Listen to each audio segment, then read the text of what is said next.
ಮಹಾರಾಷ್ಟ್ರದ ಪಶ್ಚಿಮ ಘಟ್ಟದಲ್ಲಿ ನಿರಂತರವಾಗಿ ಮಳೆಯಾಗ್ತಾ ಇದೆ. ರಾಜ್ಯ ಗಡಿಭಾಗದ ನದಿಗಳಲ್ಲಿ ನೀರಿನ ಮಟ್ಟ ಮಳೆಯಿಂದಾಗಿ ಹೆಚ್ಚಳವಾಗಿದೆ. ಇನ್ನು ಎಕ್ಸಾಂಬಾಗಿ ಸಂಪರ್ಕ ಕಲ್ಪಿಸುವಂತಹ ಸೇತುವೆ ಕೂಡ ಇದೀಗ ಮುಳುಗಡೆಯಾಗಿರುವಂಥದ್ದು. ಮಹಾರಾಷ್ಟ್ರದ ದತ್ತವಾಡದಿಂದ ಕರ್ನಾಟಕದ ಎಕ್ಸಾಂಬಾ ಸಂಪರ್ಕ ಕಲ್ಪಿಸುವಂತಹ ಸೇತುವೆ ಇದು ಮುಳುಗಡೆಯಾಗಿರುವಂಥದ್ದು.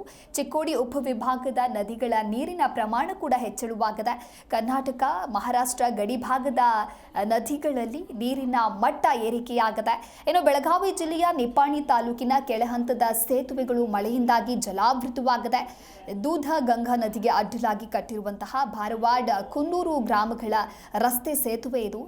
ವೇದಗಂಗಾ ನದಿಗೆ ಅಡ್ಡಲಾಗಿ ಕಟ್ಟಿರುವಂತಹ ಅಕ್ಕೋಳ ಸಿದ್ನಾಳ ಗ್ರಾಮಗಳ ರಸ್ತೆ ಸೇತುವೆ ಮಳೆಯಿಂದಾಗಿ ತುಂಬಿ ಹರಿದಿದೆ.